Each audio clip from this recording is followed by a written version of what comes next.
하나님의 말씀은 신명기 8장 1절에서 2절까지 말씀, 구약성경 275페이지에 있습니다.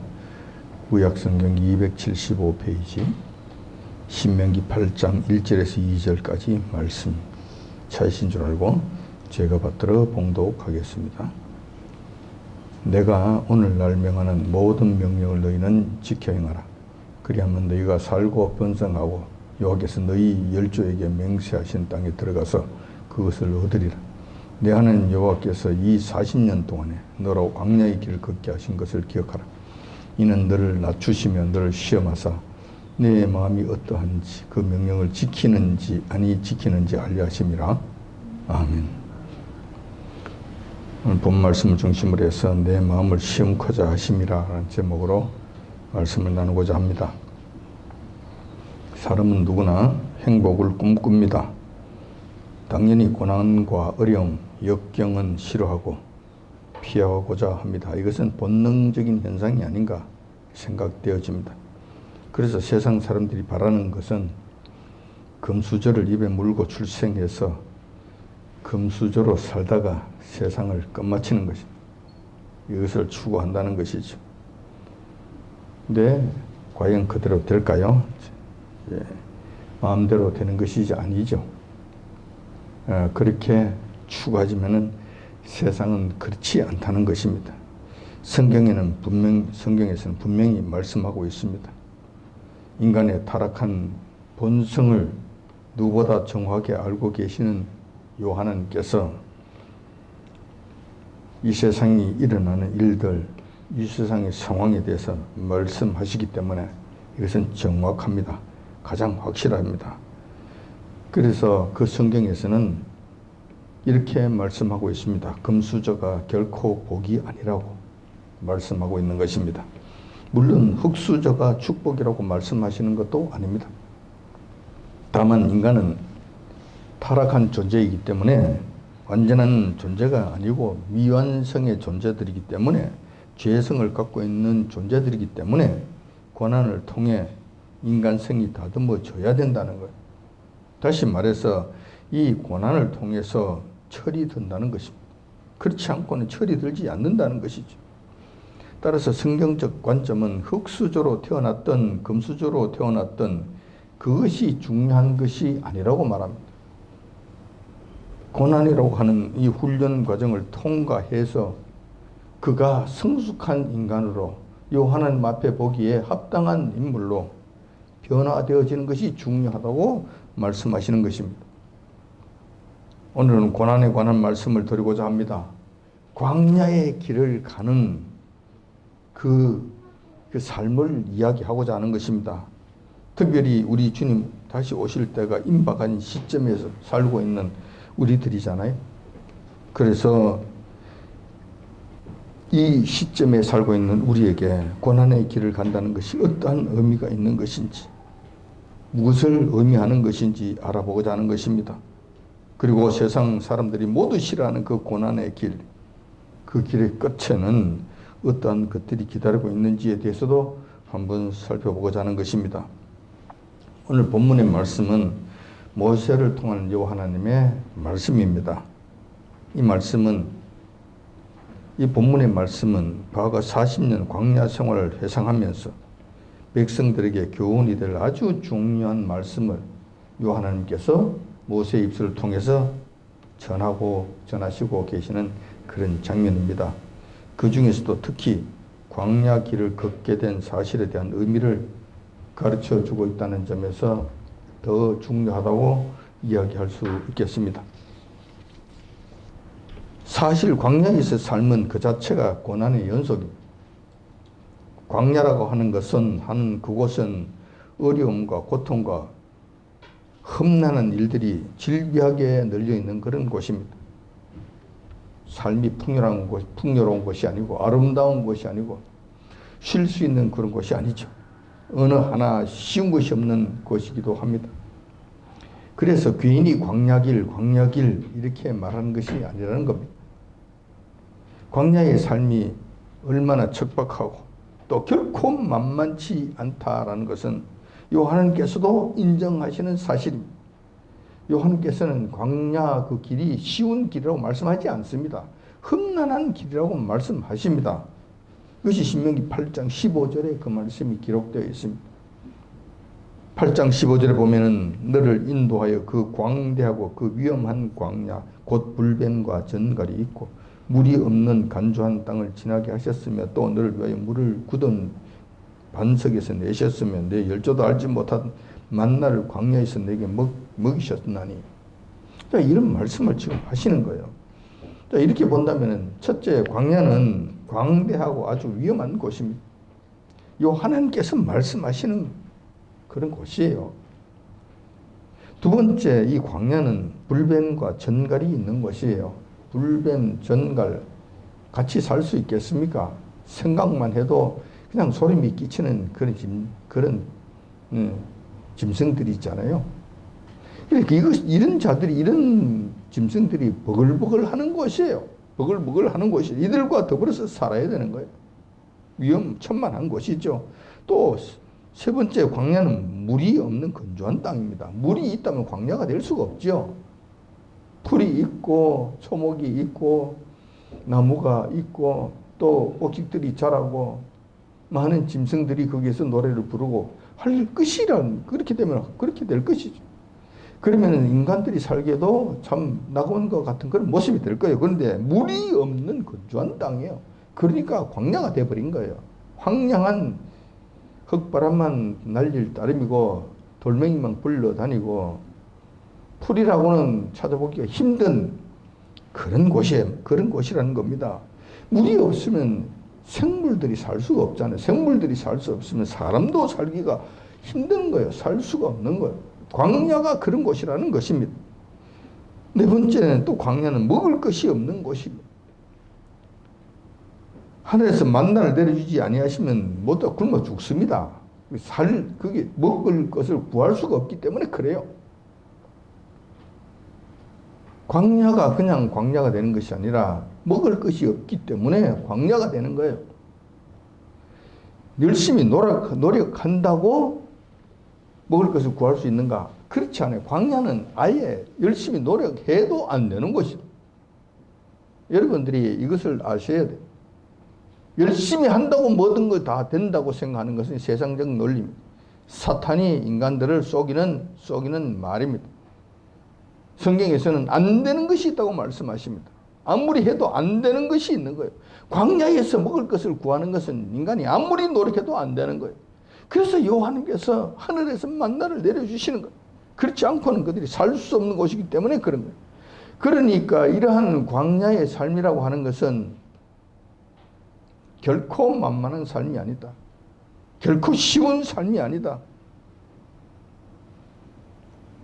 그런데 이렇게 척박하고 위험한 광야길을 여호와께서는 이스라엘 백성들에게 40년간이나 가게 하셨고 살게 하셨다는 것입니다. 사실 광야를 통과하는 것은 그렇게 긴 시간이 필요하지 않습니다. 그냥 쫙 지나간다면 그냥 불과 수개월만 하면 끝납니다. 금방 그건 지나가 버릴 수 있는 거. 수개월만 하면은 끝난다니까요. 그런데 빨리 통과해서 젖과 꿀이 흐르는 가나안 복지로 들어갈 수 있게 하실 수 있는데 왜 이것을 40년간이란 긴 시간 동안 여호와께서 당신의 사랑하시는 백성, 택하신 백성, 그 유대인들에게 그렇게 살게 하셨는가? 빨리 살게 하셨는가? 왜 유대인들로 하여금 하루 이틀도 아니고 40년간이란 긴 시간 동안 이 고난의 길을 가게 하셨는가라는 것입니다. 여호와께서 행하시는 모든 일에는 이유 없는 일이 없지요. 의미 없이 행하는 일이 결단코 없지요. 단 한 가지도 없지요. 오늘 본문 말씀을 통해서 보니까 40년간 광야길을 가게 하신 그 이유도 분명하게 가르쳐주고 있습니다. 8장 2절에 보면은 그 말씀 있죠. 네, 하나님 여호와께서 이 40년 동안에 너로 광야의 길을 걷게 하신 것을 기억하라. 이는 너를 낮추시며 너를 시험하사 내 마음이 어떠한지 그 명령을 지키는지 아니 지키는지 알려 하심이라.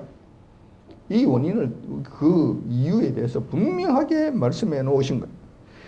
자, 광야의 길을 40년 동안이나 가게 하신 그 이유는 첫 번째,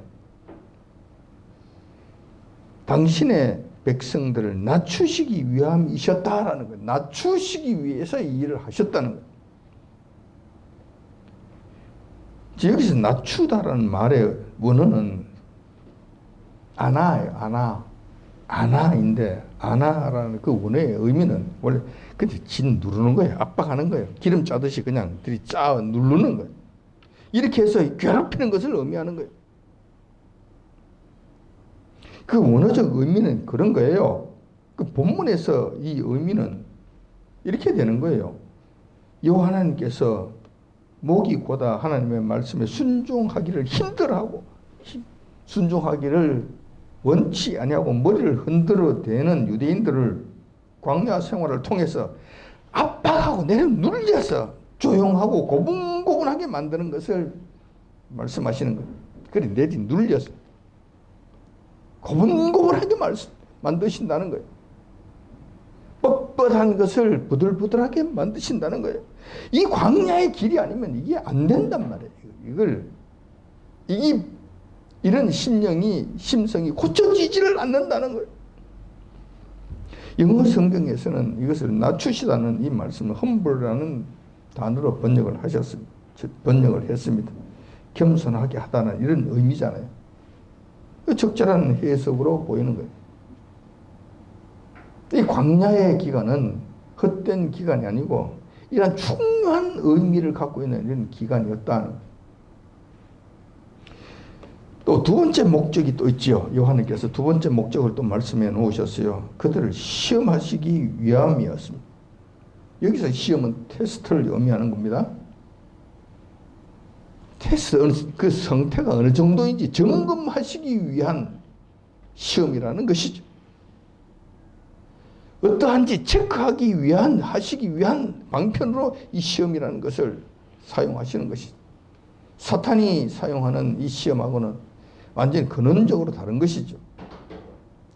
사탄은 어떻게 하든지 사람을 넘어뜨리기 위해서 죄 가운데 빠지게 만들어서 하나님께로부터 벗어나게 만드는 이 일을 위해서 시험을 하게 되죠. 그래서 템프테이션이라고 이야기합니다. 어떤 측면에서는 그것은 미혹하는 것이라고, 미혹을 의미하는 것이 더 가까울 수가 있어요.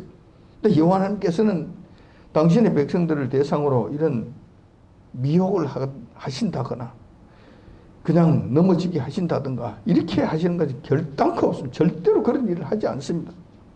꼭 필요한 테스트만 하시는 거예요. 두 번째 목적이 바로 이거라는 거예요. 그들의 마음이 어떠한지 테스트를 하고 싶어 하셨기 때문에 하는 거예요. 여호와님께서 바라시는 것은 상한 심령입니다.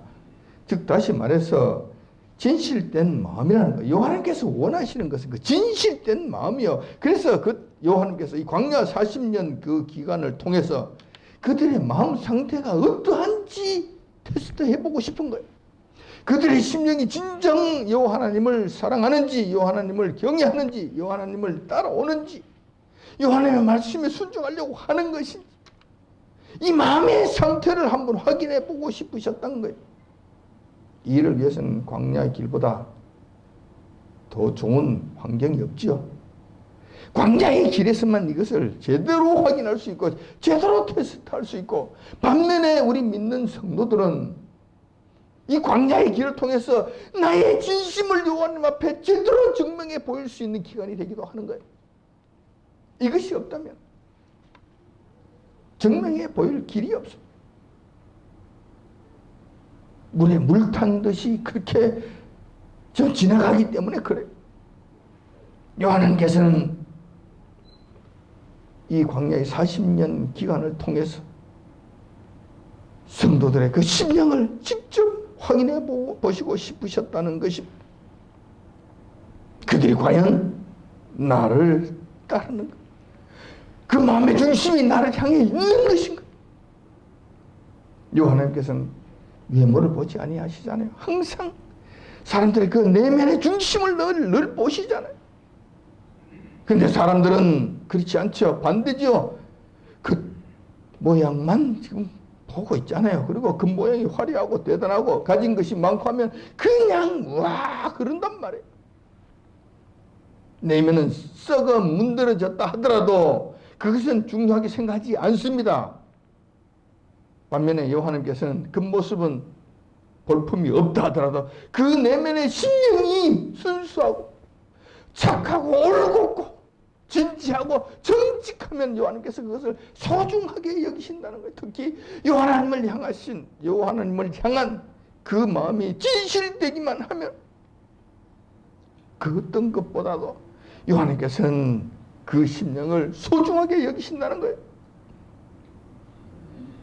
자, 이런 것은 성경 여러 군데에서 말씀해 놓고 있습니다.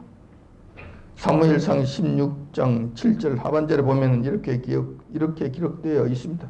나의 보는 것은 사람과 같이 아니하니 사람은 외모를 보거니와 나 여호와는 중심을 보느니라 라고 말씀하십니다. 중심을 보시는 거예요. 그래서 여러분들이 외형적으로 좀 부족하다고 해서 낙심하지 마십시오. 반면에 외형적으로 좀 괜찮다고 해서 머리 들지도 마십시오. 가장 중요한 것은 우리의 심령이 주님 앞에서 어떠한가? 이것이 중요하다는 사실을 늘 기억하시기 바랍니다. 로마서 10장 17에도 이렇게 기록되어 있습니다. 사람이 마음으로 믿어 의에 이르고 입으로 시인하여 구원에 이르느니라 라고 말씀하십니다. 마음으로부터 시작을 하는 거예요. 마음에서 그 진실된 마음을 통해서 의에 이르게 되는 거예요. 의에 이르게 되는 거예요. 여호와님께서 정말 중요하게 여기시는 것은 성도들의 마음 상태입니다. 그 마음의 상태가 순수하게 주님을 향해 있는 것인지, 마음 깊은 곳에서부터 진실로 여호와 하나님만을 경외하는지, 진실된 마음으로 그분을 따라가는지 알고 싶어 하신다는 거예요. 이것을 테스트하는 데 있어서 광야만큼 좋은 것이 없다는 거예요. 광야의 길만큼 좋은 곳이 없다는 거예요. 그러니까 시험장이 되는 것이죠. 테스트하는 현장이 되는 것이죠. 그렇기 때문에 요한께서는 광야 40년 기간을 통해 당신의 택한 백성들의 마음 상태, 속 사람의 상태를 속속들이 알아보려고 하셨던 것입니다. 또한 그와 더불어 요한께서는 그 시험을 통해 알아보려고 하신 것이 또 있는데 그것은 바로 하나님의 명령을 지키는지 안 지키는지의 여부였습니다. 다른 말로 하자면 순종의 문제였습니다. 이것은 이제 이 마음에서부터 시작된 이것이 겉으로 표현되는 거예요. 실질적으로 어떻게 나타나는지 여기까지 철저하게 요한께서는 확인하신다는 거예요. 점검하신다는 것이죠. 하나님께서 명하신 말씀과 명령에 순종하느냐 거역하느냐 하는 이것은 여호와와의 관계 속에서 결정적인 문제입니다. 항상 이것이 문제가 된 문제였습니다. 왜냐하면 여호와의 말씀에 거역하면 불순종하면 하나님과의 관계가 단절되어 버리는 거예요. 하나님 말씀에 순종하면 그 모든 관계가 회복되는 거예요. 하나님 여호와께서는 당신의 택한 백성들과 항상 좋은 관계를 갖고 싶어 하시는 거예요. 단절된 관계를 여호와께서는 원치 아니하시는 거예요. 이것이 항상 문제가 되는 거예요. 뿐만 아니라 불순종하면 그것이 죄가 되어서 죽음을 맞이하게 된단 말이에요. 결국은 죽음에 이르게 된다는 거예요. 그렇기 때문에 이 순종의 문제는 그 무엇보다도 중요한 문제라고 하지 아니할 수 없다는 거예요. 우리 인류의 최초의 조상이었던 아담과 이브의 문제가 바로 이 불순종의 문제 아니었습니까? 여호와 하나님께서 금하신 그 선악과를 따먹으로 말미암아 불순종의 모범을 보인 거예요. 그래서 이 땅에 죄라고 하는 것이 들어왔고 우리에게는 원죄라고 하는 것이 내림으로 내려오게 된 거예요. 타락한 족속이 되어버렸다는 것입니다. 여호와께서는 지금도 당신의 백성들이 진정 마음으로부터 진실되게 여호와 하나님을 경외하고 온 마음을 다해서 하나님의 명령에 순종하는지 하지 않는지 불꽃 같은 눈으로 살피시고 계신다는 거예요. 마음의 중심에서부터 여호와 말씀에 순종하고자 하는 의지가 있는지, 한 가지를 하더라도 겉으로 그냥 마지 못해서 마음에 없는 일들을 그냥 대충 하는 것인지, 순종하는 것처럼 탁 하는 것인지, 그렇지 않으면 진실된 마음으로 마음의 중심에서부터 요 하나님을 깊이 생각하며 깊이 경외하고 존경하며 그분의 말씀에 깊이 동의하면서 그 말씀을 지키려고 애쓰는지 애쓰지 아니하시는지, 지금도 불꽃 같은 눈으로 살펴보고 계신다는 것. 여러분 어떻게 하시겠습니까? 인생은 광야길이라고 이야기하지 않습니까? 세상 사람들은 알지 못해요. 그런데 우리 성도들은 우리 세상 삶이 광야길이라고 이야기합니다. 지금 우리의 삶이 광야의 삶이에요. 이 가운데서 여호와께서는 지금 이것을 시험하고 계신다는 거예요. 저와 여러분들에게 그 마음의 중심이 어떠한지를 지금 살피시고 계시고, 정말 그 마음의 중심에서 우러나는 순종을 하는지 안 하는지, 죽지 못해서 하는 척 하는 것인지, 아니면 진실된 마음으로 하나님의 명령에 순종하고자 하는 것이 살피신다는 것입니다.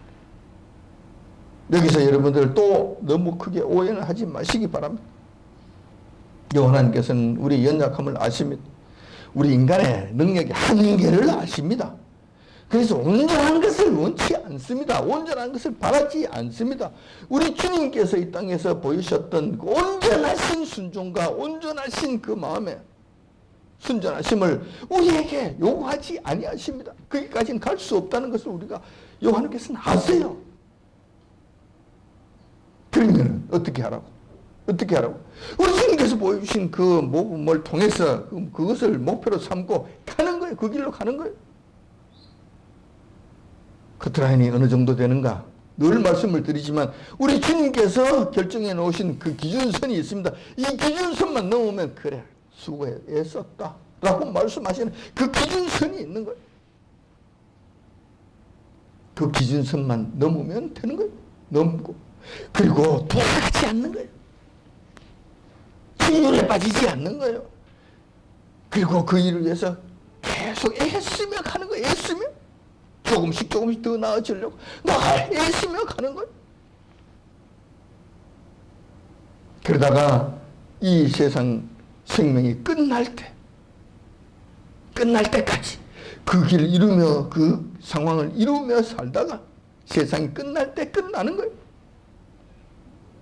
단지 요한께서 정해놓으신 커트라인은 넘어서야 된다는 거예요. 여기에 이르지 못할 때는 요한께서는 번자식이 되는 거예요. 너무 부담스럽게도 여기지 마시고, 그렇다고 이것을 너무 가볍게도 여기지 마십시오. 단지 진실된 마음으로 주님을 향해 달려가는 이것이 중요하다는 거예요.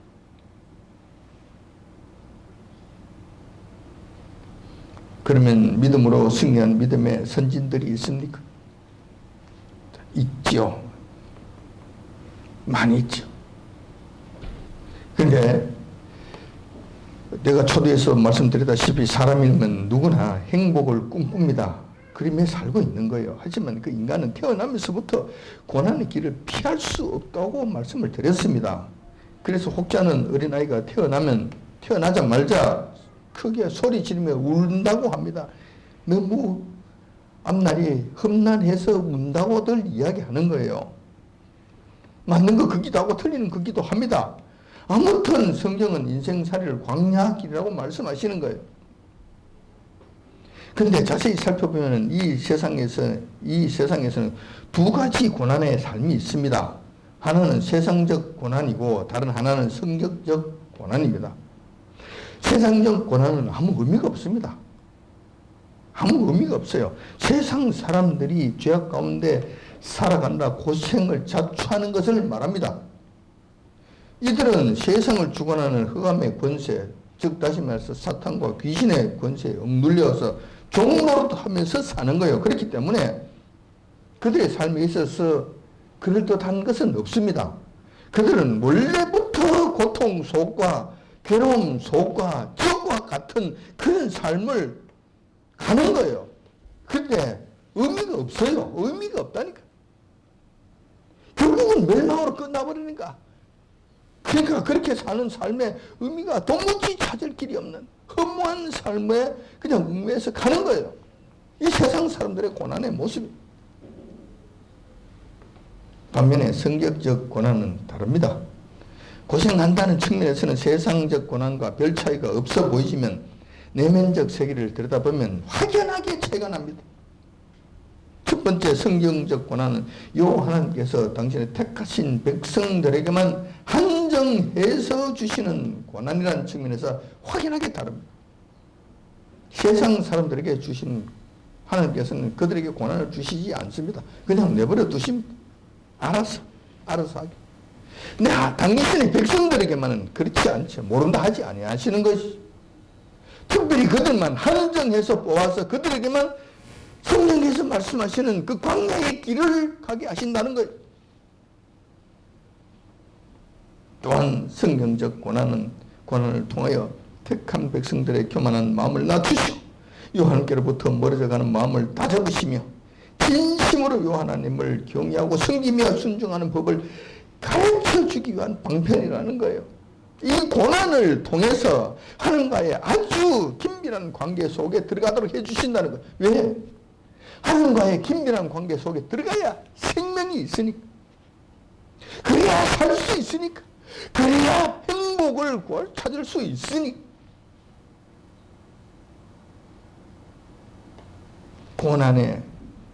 성경적 고난을 통하지 않고는 하나님의 율례를 배울 수 없습니다. 다윗이 고백하잖아요. 고난이 유익이라 내가 고난을 통하여 하나님의 율례를 배웠나이다 하고 고백하는 거예요. 여러분, 고난이 없이 하나님을 경외할 것 같습니까? 진심으로 하나님을 찾고 그분을 의지하고 겸손하게 그분을 따라가는 일들을 할 수 있을 것 같습니까? 그렇지 않다니까. 천하의 다윗도 이 고난을 통해서 하나님의 율례를 배웠다고 합니다. 성경적 고난이 이러한 거라는 거예요. 의미가 있는 거예요.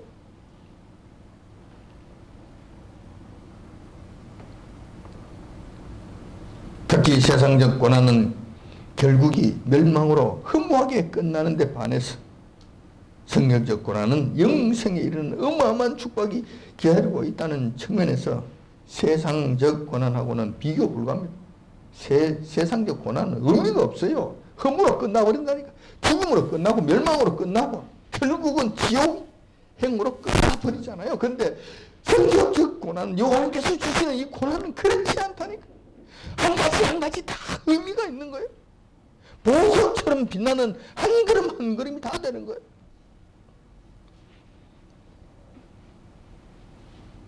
지금은 힘들지 모르지만 나중에 일어날 일들에 비할 것 같으면 지금 이런 것들은 특히 비교가 되지 않잖아요. 그런 측면에서 성경적 고난은 의미가 있다. 특별한 것이다 라는 것입니다. 이러한 고난을 통과한 믿음의 선진들이 있는가? 당연히 있죠. 다윗도 있고 이삭도 있습니다. 그 외에도 수많은 믿음의 선진들이 이러한 고난의 길을 성공적으로 통과했습니다. 그 중에서도 대표적인 자를 한 사람 꼽으라고 하면은 저는 욥의 고난을 말씀드리고 싶습니다. 욥의 고난은 더욱 빛나는 고난의 모습입니다. 욥이 한창 고난의 막바지에 다다랐을 때 고백하는 내용을 보면은 정말 그가 얼마나 그 험악한 고난의 길을 걸었는지 우리가 미루고 짐작할 수 있습니다. 욥기 23장 10절에 욥이 이렇게 고백을 합니다. 내가 가는 길을 오직 그가 아시나니 그가 나를 단련하신 후에는 내가 정금같이 나오리라 라고 고백을 합니다. 욥은 정말로 인간으로서는 거의 극한 상태에 이르는 고난을 당했습니다. 그리고 그 고난을 잘 이겨냈습니다. 그랬더만 그는 내가 정금같이 나온다고 말씀하시는 거예요. 그 고난 하나하나가 의미가 없는 것이 아니라 하나하나가 정금같이 되었어. 주님 앞에 의미 있는 것으로, 나에게 의미 있는 것으로 전부 다 새롭게 되어졌다는 것이다. 욥이 이러한 불시험 같은 그 시험을 모두 마친 다음 그가 여호와께로부터 받은 상급은 이러합니다. 그의 영혼은 영원한 생명에 들어갔습니다. 3대 의인 중에 한 명이 되어버렸죠. 구약의 3대 의인, 욥, 노아, 다니엘, 이 세 명의 그 의인, 대표적인 의인, 모세도 들어가지 못했고 아브라함도 들어가지 못했던 그 엄청난 3명의 의인 중에 한 명으로 들어간 거예요. 영생 얻은 것은 말할 것도 없고 아주 존귀한 자가 되었을 것입니다. 뿐만 아니라 이 세상에서의 삶에 있어서도 엄청난 복을 누리게 되었는데 시험을 당하기 전 그의 재산에 정확하게 2배의 물질적 축복을 받았습니다. 정확하게 2배. 그는 시험 당하기 전에도 그 지역의 최고 부자였잖아요. 엄청난 부자였잖아요. 근데 그 위에 배가 된 거예요. 배가. 그 시험의 기간이 얼마나 된지는 모르겠습니다만은, 제가 봤을 때 뭐 한 몇 달 정도 아니었겠나 생각이 돼요. 몇 달 만에 그의 그 엄청난 부가 배로 불어났다니까. 그걸로 끝난 것이 아니죠. 시험이 끝난 다음에 그 시험 받을 때 욥의 나이가 얼마인지 우리가 알 수가 없습니다. 시험이 끝날 때 그의 나이가 얼마인지 알 수는 없습니다. 자녀가 하여튼 8명이나 되었다고 하니까 나이가 꽤 많이 됐겠죠. 적은 나이는 아니라고 봐야 되겠죠. 그런데 그 시험이 끝난 다음에 140년간을 더 살면서 부귀영화를 누렸다고 말씀하고 있습니다. 그러면 그가 얼마나 살았다는 이야기입니까? 꽤 많은 시간을 살았고 부귀영화를 장수하는 가운데 누렸다는 거예요. 그냥 산 것이 아니라 부귀영화를 누리면서 사는 이 땅의 장수를 누렸다는 거예요. 그래서 여호와님께서 주시는 이 광야의 길, 광야의 시험은 결코 헛된 것이 하나도 없다라는 것을 말씀드리고 싶은 것입니다. 문제는 말세 지마리오 주님 다시 오실 날이 정말 임박한 시대에 살고 있는 우리의 문제입니다. 우리에게는 이러한 광야의 길이 없겠는가? 당연히 있지요. 없었으면 얼마나 좋겠습니까? 광야의 길 대신에 꽃길만 계속 이어진다면 좋겠는데 결코 그렇지 않다는 데 고민이 있는 것입니다. 택한 백성들에게는 이러한 것이 없습니다. 꽃길 없습니다. 꽃길만 여호와님께 허락지 아니하신다니까. 광야의 길이 먼저 그 앞에 들어 닥친다니까. 광야의 길을 가게 하신다니까. 그런데 우리는 지금 욥의 시대도 아니고 아브라함의 시대도 아닙니다. 지금 우리 주님 오실 날이 급박한 긴박한 그런 시대에 살고 있잖아요. 그런 시대에 여러분께서 펼쳐놓으신 이 광야의 길은 무엇인가라는 거예요. 이 길을 걸어가야 된다는 거예요. 이것이 결코 쉽지 않은 거예요. 3500년 전 이스라엘 민족에게 가나안 땅 입성을 앞두고 40년 동안 광야의 길을 걷게 해서 시험을 하셨다면 지금도 같은 원리가 작용된다는 거예요. 천년왕국을 앞두고 있잖아요. 천년왕국 입성을 앞두고 있잖아요. 그러니 당신의 백성들에게 시험을 하지 아니하시겠는가? 당연히 시험하신다는 거예요. 천년왕국에 들어가 있게 하시기 위한 알곡과 가라지를 가르시고 그 마음의 심령이 천년왕국에 들어가서 살 수 있을지 살 수 없을지를 판단하고 분별하는 그 시험을 지금도 하신다는 거예요. 불시험을 앞으로 두 개 하신다는 거예요. 그 길을 통과해야 된다는 거예요. 천년왕국에 들어가고 환란의 때를 벗어나 휴거가 되고 한다면 얼마나 좋겠습니까? 환란 같은 것은 없고 꽃길만 가다가 휴거가 되어서 이 땅은 엉망진창이 될 때도 우리는 잔치를 벌리고 그냥 이렇게 살면 얼마나 좋겠습니까? 근데 그렇지 않다는 것이죠. 그렇게 되기까지는 반드시 광야의 길과 같은 불시험을 거쳐야 한다는 것입니다. 그렇다면 그 광야의 길과 같은 우리에게 닥칠 험난한 시험은 무엇일까? 구체적으로 무엇을 말씀하시는 것인가? 그것은 적그리스도가 나타나서 베드로를 부추기고 적그리스도를 섬기라고 강요하는 엄청난 환란일 것입니다. 데살로니가 후서 2장 3절에 그 말씀이 기록되어 있죠. 누가 아무렇게 하여도 너희가 미혹하지 말라. 먼저 배도하는 일이 있고 저 불법의 사람 곧 멸망의 아들이 나타나기 전에는 이르지 아니하리니. 그러니까 무슨 말씀입니까? 먼저 불법의 사람 짐승 즉 그리스도가 나타난다는 말씀이고, 그때는 전 세계를 뒤흔드는 거대한 배도의 물결이 덮친다는 것입니다. 이때 이것을 이겨내야 된다는 거예요. 그들이 배도를 시킬 때, 배도를 부추길 때 그냥 쉽게 그렇게 하겠습니까? 아주 교묘한 말로, 정말로 쏟기 쉬운 그냥 달콤한 말로 성도들을 미혹하는 그 1차적인 문제, 1차적인. 그렇게 해서 배도를 하게 만드는 거예요. 배도를 하게 만드는 거예요. 지금 WCC, WEA와 같은 이런 일들이 지금 한국교회와 전 세계를 지금 휩쓸고 있잖아요. 그들의 말은 무엇입니까? 십자가 없이도 구원을 얻을 수 있다라는 것. 교묘한 방식으로 글로 끌고 가잖아요. 끌고 가는데 함부로 그렇게 말 안 하지요. 십자가 없어도 됩니다. 십자가 거두십시오. 예수님 안 믿어도 상관없습니다. 구원 얻을 수 있습니다. 이렇게 이야기하면 금방 탄로나잖아요. 그러니까 그렇게 이야기하지 않는다니까요. 그들은 그렇게 이야기하지 않는다니까요. 우리 하나가 됩시다. 용납합시다. 화해합시다. 관용합시다. 주님의 사랑으로 그들을 포용합시다. 하나가 되어야 우리가 이 세상을 평화를 이룩해야 되지 않습니까? 그리스도의 이름으로 평화를 이룹시다. 무슨 평화를 이룹니까? 그리스도의 이름으로 평화를 이룹니까? 이 세상이 평화가 됩니까? 우리 주님 오신 것이 평화를 이루려고 오신 것입니까? 금을 주러 오신 것입니까? 그런데 깊이 생각을 못하면 맞네, 그러네, 맞는 것 같아. 그래서 설설설설 끌고 가서 나중에는 십자가 없이도 구원을 얻을 수 있습니다라는 것으로 그냥 두루두루 뭉실이 해서 끌고 가버리는 거예요.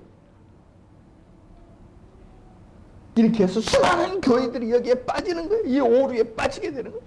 배도의 길에 들어섰으면서도 배도하고 있는지조차 알지 못하는 거예요. 깊숙이 들어가서 되돌아보니 이제는 더 이상 나올 수도 없고 들어갈 수도 없고 어쩔 수 없는 그 상황에 포로가 되어서 끌려 들어가는, 블랙홀로 깊숙이 끌려 들어가는 이 모습을 보게 되는 것입니다. 배도의 일이 이렇게 이루어진다는 것을 여러분 기억하셔야 됩니다.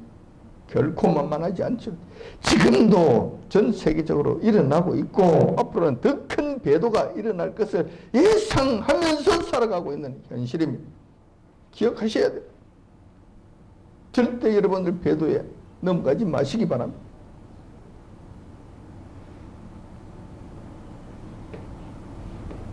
또 계시록 13장 15절 하반절 보면은 또 짐승이 우상에 절하지 아니하는 자는 몇이든지 다 죽이게 하더라.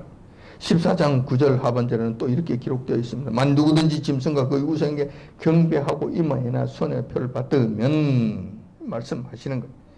자, 이게 무슨 말씀이냐면은 예수님 재림 직전에, 휴거되기 직전에 나타나는 현상인데, 이 불같은 시험이 그게 광야 길을 걸어가고 있는 하나님의 자녀들에게 불어닥친다는 거예요. 배도의 일은 그렇게 우리가 어느 정도 벗어날 수 있다 하더라도 배도의 길에서 벗어난다고 해서 끝나는 것이 아니라는 것이죠. 결정적으로 그리스도가 나타나서 짐승의 표를 받으라고 하는데, 짐승을 경배한다는 그 표시로 짐승의 표를 받으라는 거예요. 근데 그 표를 받지 않으면 누구든지 다 죽여버린다는 거예요. 지금까지 이런 시험은 없었을 거예요. 창세 이후에 이런 시험은 없었을 거예요. 누구든지 다 죽습니다. 피할 길 없습니다. 도망갈 길 없습니다. 다른 방법 없습니다. 하나님 앞에 우리 주님을 배신하거나 죽음을 맞이하거나, 안 그러면 우리 주님께서 예비하신 그 피난의 길에 도망가서 피신하셔서 정말 죽을 만큼 고생하면서 살거나, 다시 말해서 배도 그냥 주님을 배신하거나 죽거나, 이 두 가지밖에 길이 없습니다. 다른 구멍 없습니다. 이것을 우리 주님께서는 원하시는 거예요. 그리고 믿음을 보이라고 말씀하시는 거예요. 이 광야의 길을 걸어가라고 말씀하시는 거예요. 이것을 통해서 너의 순전한 마음을 좀 보여라고 말씀하시는 거예요. 정말 너희들이 내 명령에 순종하는지 순종하지 아니하는지, 그러한지 그러하지 아니하는지 내가 테스트하고 싶다고 말씀하시는 거예요. 하나님께서 그렇게 말씀하시는 거예요. 그리고 지금 이 무대를 지금 만들고 계시는 거예요. 완성되어 가고 있잖아요. 왜 이런 것을 하시옵니까? 하지 마시라고. 우리는 하나님 앞에 그런 말을 할 자격이 없습니다. 하나님께서 하시는 것은 하시는 거예요. 단지 우리의 할 일만 하면 되는 거예요. 우리의 주어진 그 일들만 감당하면 되는 거예요. 그런데 너무 염려하지 마십시오. 이것도 걱정하지 마시라고. 하나님은 무자비하신 분이 아니세요. 하나님께서는 여러분들의 속 심령들을 다 알고 계십니다. 알고 계세요. 그래서 그 상태를 지금 다 아신다니. 하나님께서는 첫 번째, 이러한 환난을 도저히 견딜 수 없겠구나 생각하시는 하나님의 백성들에 대해서는 일찍 그 생명을 거두어 가십니다. 불러가신다니. 그래서 일찍 세상을 좀 더 살았으면 좋겠는데 일찍 돌아가신다고 해서 여러분 너무 상심하지 마십시오. 슬퍼하지 마십시오. 하나님께서 먼저 거두어 가시는 것이 축복입니다. 어떤 측면에서는 축복이에요. 왜냐하면 안 될 것 같으니 미리 거두어 가시는. 두 번째, 이 환난을 극복하기가 참 힘들겠구나 싶은 그런 심령들에 대해서는 하나님께서 피할 길을 열어주시는 거예요. 피하게 하시는 거예요. 그래서 거기서 보존되게 하시는 거예요. 믿음을 보존되게 하시는 거예요. 물론 죽을 고생을 하지만은 마지막에 순교할 수 있는 자들은 순교하게 하시는 거예요. 근데 순교하도록 그냥 내버려 두시는 거예요. 절대 그런 일 없죠. 낭낙하게 감당할 수 있는 힘을 주시는 거예요. 스데반 집사님이 순교 당하실 때 돌로 그냥 쳐서 온 몸이 그냥 피범벅이 되고 머리가 깨지는 이런 가운데서도 웃으면서 하늘나라에 갔잖아요. 하늘이 열리는 것을 보잖아요. 무슨 이야기입니까? 우리가 겉으로 볼 때는 피투성이가 되고 얼마나 잔인하고 얼마나 무섭고 얼마나 힘들겠느냐 싶지만은 하나님께서는 그 스데반에게 이길 수 있는 힘을 주시는 거예요. 아픔으로 다가오지 않는 거예요. 그것이 기쁨이 되는 거예요. 하늘 문이 열리고 하늘에서 일어난 일들을 보게 되니 이거는 아무것도 아닌 거예요. 아무것도 아니에요. 낭낙히 이길 수 있는 힘을 하나님께서는 전능하신 권능으로 주시는 거예요. 여러분 너무 염려하지 마시기 바랍니다. 하나님께서는 자비하신 분이시지 무자비하신 분이 아니시라는 것. 그리고 당신의 백성들에게 불가능한 것을 요구하시는 것이 아니라 가능한 것을 가능하게 해주신다는 것을 기억하시기 바랍니다. 예수님 재림 직전, 휴거 직전에 나타나는 불같은 시험은 우리 반드시 거쳐야 됩니다. 짐승이 나타나서 짐승에 절하고 짐승의 표를 받으라고 공포 분위기를 조성합니다. 그리고 거부하는 자들에 대해서는 누구든지 죽입니다. 이런 극심한 환난의 길을 걸어가야 되는 거예요. 이런 광야의 길을 걸어가야 되는 거예요. 이것이 지금 우리 앞에 놓여져 있다는 거예요. 이러한 시험을 이겨야 하는 것입니다. 피할 길은 없습니다. 다른 방법은 없습니다. 그러면 이 시험을 통과할 수 있는 비결은 무엇인가? 조금 전에도 제가 설명드렸습니다만은 그 외에도 이 시험을 통과할 수 있는 비결이 있습니다. 가르쳐 주셨습니다. 그것은 첫째, 성령님의 도우심을 간절히 구하라는 거예요. 여러분 혼자서 하려고 그러지 말라는 거예요. 성령님 도와주옵소서. 이기게 하여 주옵소서. 간구하시라고. 그러면 그분이 곁에서 도와주십니다. 곁에서 도와주신다고. 이길 수 있는 힘과 권능을 주신단 말이에요. 그리고 두 번째로 지금부터 믿음을 공고히 하셔야 됩니다. 믿음을 굳건히 세우십시오. 작은 일에서부터 담대함을 가지고 대적할 수 있는 힘, 견딜 수 있는 능력, 하나님의 말씀을 통한 믿음으로 키워나가십시오. 지금부터 맷집을 키워나가라는 말씀이에요. 하나님 말씀에 기초한 믿음이 없이는 이것을 이기기 힘듭니다. 견딜 수 없습니다. 그러므로 지금 조금의 기회가 주어졌을 때 일을 하시라는 것입니다. 또 세 번째, 죽음을 각오하라는 말씀입니다. 도망갈 구멍 없습니다. 도망갈 생각하지 마시고 죽으면 죽으려는 각오로 임하십시오. 그러면 여러분들이 삽니다. 이러한 고난 광야의 길은 우리가 피할 수 있는 것이 아니라 성도들이라면 누구든지 극복해야 될 난관입니다. 그러나 이러한 시험을 이기기만 한다면 좋게 비교할 수 없는 엄청난 보상이 우리를 기다리고 있다는 사실을 기억하시기 바랍니다. 첫 번째 보상은 휴거에 참여하게 될 것입니다. 천년 왕국에서 주님과 더불어 천년 동안 왕노릇하게 될 것입니다. 천국에서는 영생 복락을 보장받게 될 것입니다. 영원한 문제가 끝나버리게 됩니다. 그것도 영광스러운 존재로 이 하나님의 지극한 사랑의 대상으로 살아가게 된다는 거예요.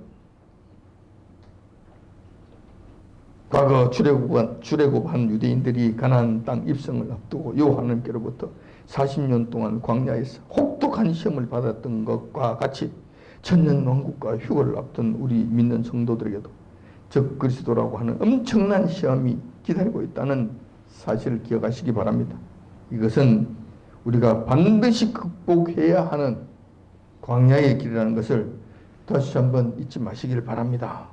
지금부터 그 시험의 때를 잘 준비해서 주님 재림하실 때 넉넉히 승리하시는 저와 여러분들이 다 되시길 이 아침 주님의 이름으로 축원드립니다.